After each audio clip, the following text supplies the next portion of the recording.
और भाई राजस्थान के निवासियों क्या हाल चाल है। देखो राजस्थान फोर्थ ग्रेड का एग्ज़ाम आ रहा है। कुछ लोगों की धड़कनें बढ़ी हुई हैं क्योंकि हिंदी का टोटल 20 क्वेश्चन एग्जाम में आने वाला है। ठीक है, सबसे ज़्यादा वेटेज जो है हिंदी का है और बहुत लोगों को पता ही नहीं है कि हिंदी में क्वेश्चंस आखिर आते कैसे हैं। ठीक है, हिंदी के आज हम लोग 40 ऐसे इंपॉर्टेंट क्वेश्चंस डिस्कस करेंगे जो डायरेक्ट एग्जाम में आने के चांसेस बहुत ज़्यादा हैं। ठीक है, तो 40 में से आपने कितना स्कोर किया है ये आप कमेंट करके बताना और ये भी कमेंट करना कि आप ये वीडियो कहाँ से देख रहे हो। ठीक है, स्टार्ट करते हैं हमारी वीडियो को।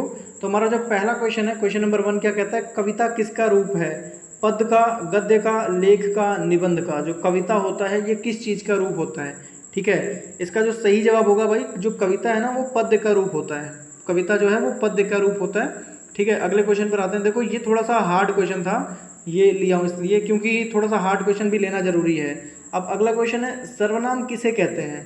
संज्ञा, क्रिया, विशेषण, संज्ञा के स्थान पर आने वाले शब्दों को सर्वनाम किसे कहते हैं ये आप कमेंट करके जल्दी से बताइए। जो इसका सही जवाब होगा भाई, संज्ञा के स्थान पर आने वाले शब्दों को सर्वनाम कहते हैं। ये आया हुआ है ऐसा सवाल, आसान मत समझो, आया है भाई। और लोग गलत भी करते हैं, सबसे इंटरेस्टिंग बात ये है, इसलिए लेके आया हूँ ताकि आप लोग गलत ना करो और हल्का ना आंको। अगला क्वेश्चन है कि जल का विलोम क्या बताइए। जो जल होता है उसका विलोम शब्द बताइए।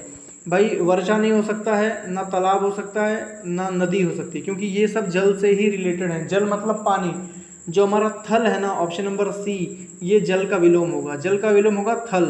ठीक है, अगले क्वेश्चन पर आते हैं। क्वेश्चन नंबर 4 क्या कहता है, जो गोदान है इसका लेखक कौन है? निराला, दिनकर, प्रसाद, प्रेमचंद। जो हमारा गोदान है इसका लेखक कौन है? ये एग्जाम में आया हुआ है, आरएसएसबी इन सब क्वेश्चंस को बहुत बार पूछा है। ठीक है, तो हल्का तो लेना नहीं है किसी सवाल को और स्किप नहीं करना, सब कुछ A to Z कंप्लीट देखते चलो। आपके हिंदी में अच्छे नंबर की गारंटी मेरी है। जो गोदान है ना ये प्रेमचंद का लेखा है। ठीक है, जो गोदान है इसको प्रेमचंद्र जी ने लिखा हुआ है। अगले क्वेश्चन पर आते हैं। क्वेश्चन नंबर 5 क्या कहता है कि काव्य की आत्मा किसे कहते हैं? काव्य की आत्मा कहलाता है भाषा, छंद, रस या अलंकार। जो काव्य की आत्मा है उसे क्या कहा जाता है? भाई काव्य की आत्मा को रस कहा जाता है। ठीक है, काव्य की आत्मा को रस कहा जाता है। ऑप्शन नंबर सी बिल्कुल सही जवाब है।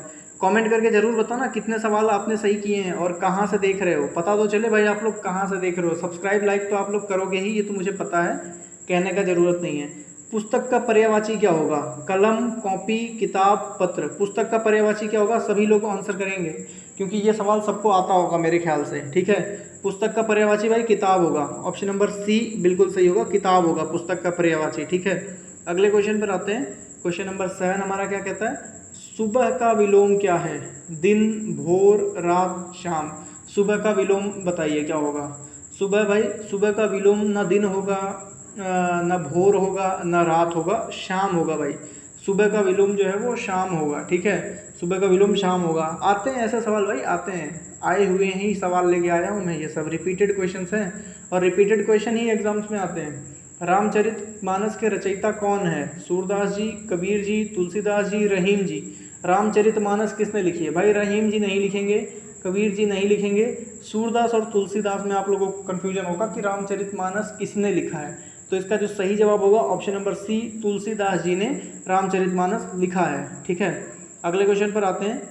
अगला क्वेश्चन क्या कहता है, सूरदास किस भाषा के कवि थे? सूरदास किस भाषा के कवि थे? उर्दू, अरबी, फारसी, हिंदी। कमेंट करके बताइए जो सूरदास हैं वो किस भाषा के कवि थे। जो सूरदास जी हैं हमारे वो हिंदी भाषा के कवि थे भाई, हिंदी भाषा के कवि थे भाई सूरदास जी। ठीक है, ऑप्शन नंबर डी बिल्कुल सही है, जो सूरदास जी थे वो हमारे हिंदी भाषा के कवि थे। अगले क्वेश्चन पर आते हैं। देखो जल्दी जल्दी इसलिए करा रहा हूँ क्योंकि अभी समझाने बैठूंगा तो आप लोग प्रैक्टिस नहीं कर पाओगे और प्रैक्टिस करना अभी सबसे ज़्यादा ज़रूरी है क्योंकि एग्ज़ाम चल रहा है। तो वीडियोस को बार बार देखना, प्रैक्टिस बहुत तगड़े लेवल की हो जाएगी। भोर का विलोम क्या है? दिन, शाम, रात, संध्या। भोर का विलोम बताना भाई। अब कई लोग दिन और रात तो कोई नहीं करेगा, इतना तो मुझे भी पता है। शाम और संध्या में लोगों को कन्फ्यूजन होगा क्योंकि दोनों का मतलब सेम ही है। संध्या का मतलब भी शाम होता है, शाम का मतलब तो शाम है ही, लेकिन यहाँ जो भोर है ना, भोर ये थोड़ा सा संस्कृत टाइप जा रहा है, तो इसलिए इसका ऑप्शन नंबर डी हम लोग संध्या करेंगे क्योंकि संध्या ही भोर के साथ परफेक्ट बैठ रहा है। तो 10th का ऑप्शन नंबर डी, भोर का विलोम संध्या, बिल्कुल सही जवाब होगा। ठीक है, अगले क्वेश्चन पर आते हैं। क्वेश्चन नंबर 11 हमारा क्या कहता है, 11 कहता है लोहार शब्द में कौन सा समास है? ये बताओ भाई, हिम्मत है तो बताओ ये वाला क्वेश्चन का आंसर। खुला चैलेंज है, ओपन चैलेंज है, आप लोगों को बताइए, क्योंकि बहुत लोगों को आता नहीं है इसलिए चैलेंज दिया हूँ, ठीक है। तत्पुरुष, द्वंद्व, कर्मधारय, बहुव्रीहि। भाई बताइए कि लोहार शब्द में कौन सा समास है, लोहार में कौन सा समास है। इसका जो सही जवाब है ना क्वेश्चन नंबर 11 का, भाई लोहार में बहुव्रीहि समास है, ठीक है। क्वेश्चन नंबर 11 का ऑप्शन नंबर डी बहुव्रीहि समास बिल्कुल सही जवाब होगा, लोहार में बहुव्रीहि समास है, ठीक है। अगले क्वेश्चन पर आते हैं। क्वेश्चन नंबर 12 क्या कहता है, कलम का पर्यायवाची बताइए, कलम का पर्यायवाची। ऑप्शन ए है पेन, बी कॉपी, सी किताब, डी लेखनी। कलम का पर्यायवाची बताना है भाई। कलम का पेन नहीं होगा, कॉपी नहीं होगा, किताब भी नहीं होगा, लेखनी होगा भाई, लेखनी। पेन और लेखनी बात सेम ही है, लेकिन यहाँ पे जो ज़्यादा सही जवाब है ना, ज़्यादा सही जो ऑप्शन है वो ऑप्शन नंबर डी लेखनी है। पेन यहाँ पे थोड़ा इंग्लिश टाइप जा रहा है, इसलिए हम लोग पेन को नहीं लेंगे। कलम प्रॉपर हिंदी है, लेखनी भी प्रॉपर हिंदी है, पेन जो है वो इंग्लिश शब्द है, इसलिए हम लोग ऑप्शन नंबर डी को सही करेंगे। समझ में आया पेन मैंने क्यों नहीं किया। अगले क्वेश्चन पर आते हैं, क्वेश्चन नंबर 13। क्वेश्चन नंबर 13 है, राम शब्द कौन सा है, राम शब्द कौन सा है, क्रिया है, विशेषण है, सर्वनाम है या संज्ञा है। भाई सबको पता होगा कि किसी व्यक्ति, वस्तु, स्थान या भाव के नाम को संज्ञा कहते हैं। तो राम जो है ना वो एक व्यक्ति हैं, राम जी एक व्यक्ति हैं, राम कोई लड़का भी हो सकता है, तो संज्ञा होगा भाई। ऑप्शन नंबर डी राम शब्द जो है वो संज्ञा है। अगले क्वेश्चन पर, क्वेश्चन नंबर 15 क्या कहता है, आलसी का विलोम बताइए। आलसी का विलोम, आलसी तो होगा नहीं, अकर्म तो होगा नहीं, परिश्रमी और निस्तेज में लोगों को डाउट होगा कि आलसी का विलोम क्या होगा। भाई आलसी मतलब जो कोई काम करे नहीं, ठीक है, समझ ही पा रहे होगे आप लोग आलसी का। तो इसका जो सही जवाब है ना आलसी का विलोम भाई परिश्रमी होगा, ठीक है, परिश्रमी होगा, आलसी का विलोम परिश्रमी होगा। देखो वीडियो स्किप नहीं करते और अच्छे से सब कुछ याद करते हुए चलते हो ना, तो मान सकते हो कि बहुत सारी चीज़ें सेम टू सेम एग्जाम में देखने को मिलेगी। फिर आप लोग आके खुद कमेंट करोगे, बस अच्छे से पढ़ना पड़ेगा। और बहुत सारी वीडियोस अभी मैं लेके आने वाला हूँ ऐसे ही एग्जाम तक, ठीक है, बस लगे रहना इस चैनल से, सब्सक्राइब करके जुड़ जाना।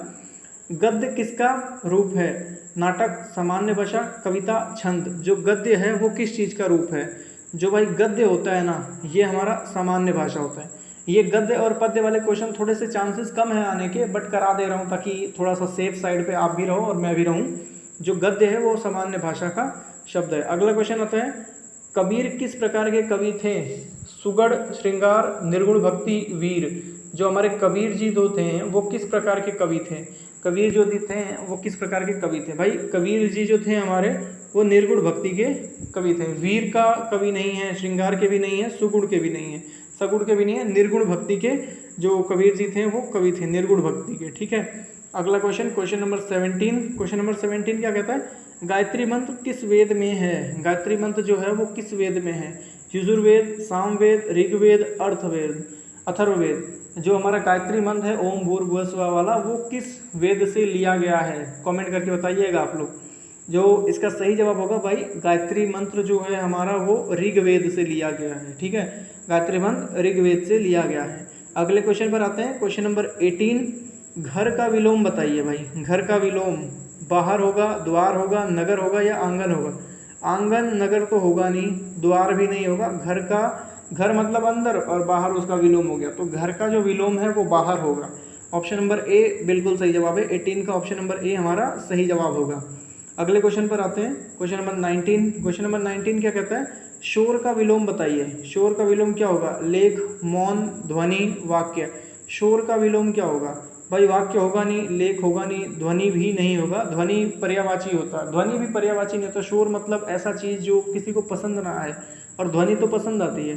तो शोर का जो विलोम है ना वो मौन होगा भाई, मौन, ठीक है। शोर का विलोम जो है वो मौन होगा। ऑप्शन नंबर सी बिल्कुल सही जवाब होगा यहाँ पे। अगले क्वेश्चन पर आते हैं, क्वेश्चन नंबर 20 हमारा।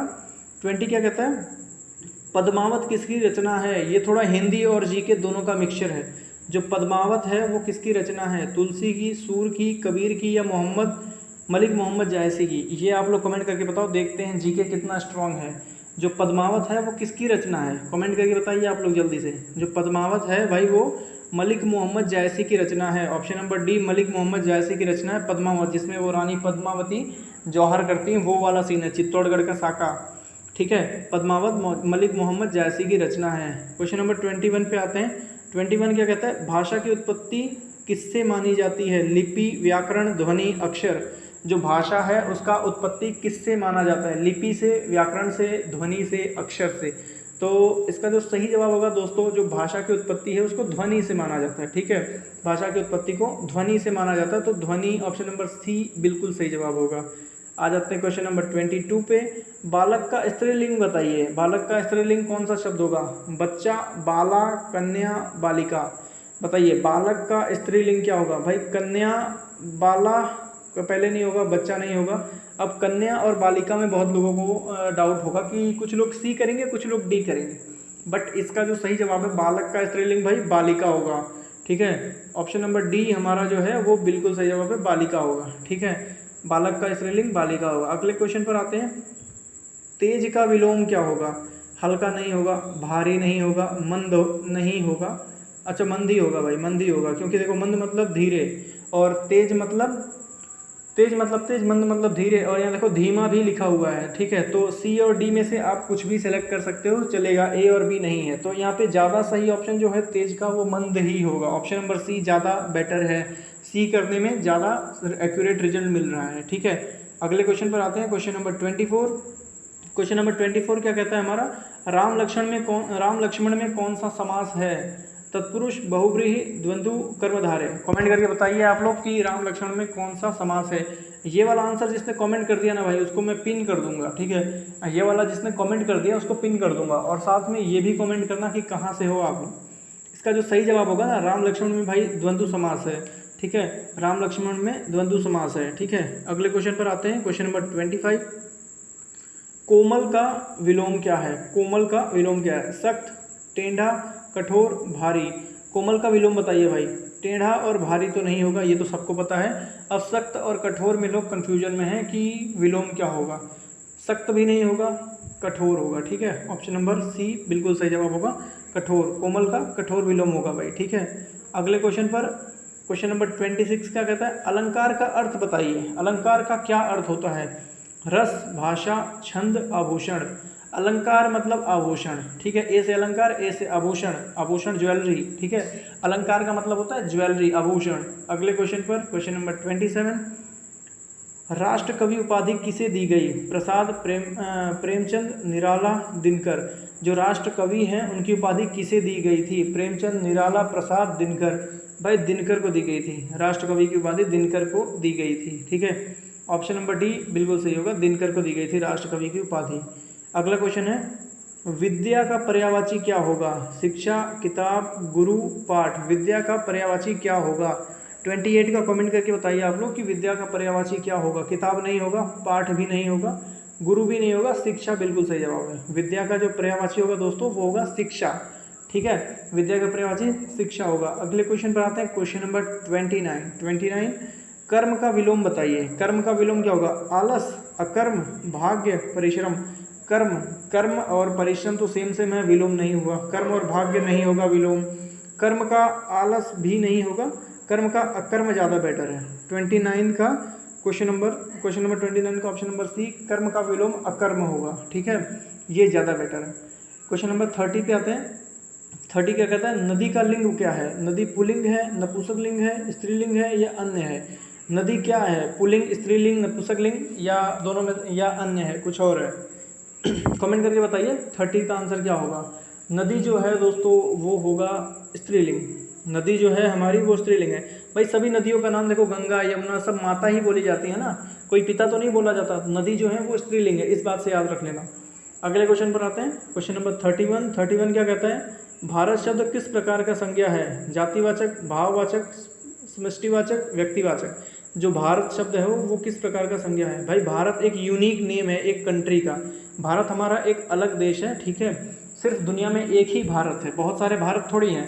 तो ये व्यक्तिवाचक संज्ञा का उदाहरण है। जो भारत है हमारा वो व्यक्तिवाचक संज्ञा का उदाहरण है, ठीक है। 31 भी आप लोगों को समझ में आ होगा कि 31 का ऑप्शन नंबर डी, भारत जो है वो व्यक्तिवाचक संज्ञा है। क्वेश्चन नंबर 32 पर आ जाते हैं। जल्दी शब्द किस भेद का है? विशेषण, संज्ञा, क्रिया विशेषण, सर्वनाम। जो जल्दी शब्द है वो किस भेद का है? 32 का आंसर आप लोग कमेंट करिए कि जल्दी शब्द किस भेद का है। भाई जो जल्दी है ना वो क्रिया विशेषण का है, क्रिया की विशेषता बता रहा है, इसलिए क्रिया विशेषण होगा। जल्दी मतलब बोलते हैं ना जल्दी चलो, तो मतलब चलना क्रिया हो गया, और जल्दी क्रिया की विशेषता बता रहा है, इसलिए क्रिया विशेषण, ठीक है। जल्दी जो है वो क्रिया विशेषण का भेद है। अगले पे आते हैं क्वेश्चन नंबर 33, अकर्मक क्रिया का उदाहरण बताइए। भाई अब थोड़े से क्वेश्चन थोड़े से हार्ड रहेंगे, ठीक है। अकर्मक क्रिया का उदाहरण बताइए। खाना, पीना, सोना, लिखना, अकर्मक क्रिया का उदाहरण बताइए जल्दी से आप लोग। जो अकर्मक क्रिया है ना, जिसमें कोई कर्म ना हो, भाई वो है सोना, ठीक है। सोना जो है वो अकर्मक क्रिया का बेस्ट उदाहरण है। अगले क्वेश्चन पर आते हैं 34। अगर कोई डाउट रहता है तो कमेंट कर दिया करो, हाथों हाथ रिप्लाई देता हूँ मैं। लाल किला में कौन सा समास है? तत्पुरुष, द्वंद्व, बहुव्रीहि, कर्मधारय। समास वाले सवाल का जवाब भाई मुझे लग रहा है बहुत लोग नहीं दे रहे होंगे, ठीक है, स्किप कर रहे होंगे समास वाला। लाल किला में कौन सा समास है? कमेंट करके बताइए, लाल किला में कौन सा समास है? भाई कर्मधारय है, कर्मधारय। लाल किला में कर्मधारय समास है, ठीक है। लाल किला मीन्स कर्मधारय समास। आ जाते हैं 35 नंबर पे। 35 नंबर क्या कहता है? रहीम किसके लिए प्रसिद्ध हैं? चौपाई, सवैये, गीत या दोहे। जो रहीम है वो किस चीज़ के लिए फेमस है? भाई सुना होगा आप लोगों ने कबीर और रहीम के दोहे। तो जो रहीम हैं हमारे वो दोहे के लिए फेमस हैं, ठीक है। जो रहीम जी हैं वो दोहे के लिए फेमस हैं। आते हैं अगले क्वेश्चन पे 36 पे। 36 नंबर क्वेश्चन क्या कहता है? मित्र का विलोम बताइए। मित्र का शत्रु, ठीक है। दुश्मन नहीं होगा, विरोधी नहीं होगा, अपरिचित नहीं होगा। ये इसलिए बोल रहा हूँ दुश्मन नहीं होगा, शत्रु और दुश्मन का मतलब तो सेम ही होता है, लेकिन यहाँ पे मित्र जो है ना ये संस्कृत टाइप शब्द है। तो यहाँ पे दुश्मन हिंदी हो गया, विरोधी भी हिंदी हो गया। तो जो यहाँ पे ज़्यादा बेटर है ना वो शत्रु है। इस क्वेश्चन के आंसर शत्रु ज़्यादा बेटर है, क्योंकि मित्र का शत्रु, ठीक है, पुराणों में यही चलता था, मित्र शत्रु। तो इनका विलोम आपस में ज़्यादा अच्छा बन रहा है, ना कि मित्र और दुश्मन का, ठीक है। तो सही जवाब जो होगा वो शत्रु होगा, कंफ्यूज नहीं होना है, ठीक है। आ जाता है 37 नंबर क्वेश्चन पे। 37 नंबर क्वेश्चन क्या कहता है? अव्यय किसे कहते हैं? जो बदलता है, संज्ञा को, क्रिया को, जो अपरिवर्तित रहे। अव्यय किसे कहते हैं भाई? अव्यय किसे कहते हैं आप लोग बताइए। अव्यय कहते हैं जो अपरिवर्तित रहे, मतलब जो बदले नहीं, ठीक है। अव्यय मतलब जिसपे लिंग वचन कारक का कोई प्रभाव ना पड़े, उसे अव्यय कहते हैं, जो परिवर्तित ना हो, ठीक है। अगले क्वेश्चन पर आते हैं, क्वेश्चन नंबर 38 पर। 38 क्या है? आत्मकथा किसका उदाहरण है? पद्य का, नाटक का, महाकाव्य का या गद्य का। जो आत्मकथा अगर कोई लिखता है तो वो पद्य कहा जाएगा, नाटक कहा जाएगा, महाकाव्य कहा जाएगा या गद्य कहा जाएगा। भाई आत्मकथा गद्य का उदाहरण होता है, ठीक है। आत्मकथा जो होता है वो गद्य का उदाहरण होता है। ऑप्शन नंबर डी 38 का बिल्कुल सही जवाब है। जो आत्मकथा होता है उसे गद्य कहा जाता है। आ जाते हैं 39 नंबर क्वेश्चन पे। प्रिय का विलोम क्या होगा? अशुभ, अप्रिय, अरुचि, नापसंद। प्रिय का अशुभ और अरुचि तो कैंसिल हो गया, ठीक है। नापसंद भी कैंसिल हो गया। प्रिय का अप्रिय ज़्यादा बेटर आंसर होगा, प्रिय का अप्रिय ज़्यादा बेटर है। आ जाते हैं हमारे लास्ट क्वेश्चन पर। लास्ट क्वेश्चन क्या कहता है? कालिदास किस भाषा के काव्य शिल्पी हैं? कालिदास किस भाषा के काव्य शिल्पी हैं? हिंदी, उर्दू, अपभ्रंश, संस्कृत। जो कालिदास जी हैं वो किस भाषा के काव्य शिल्पी हैं?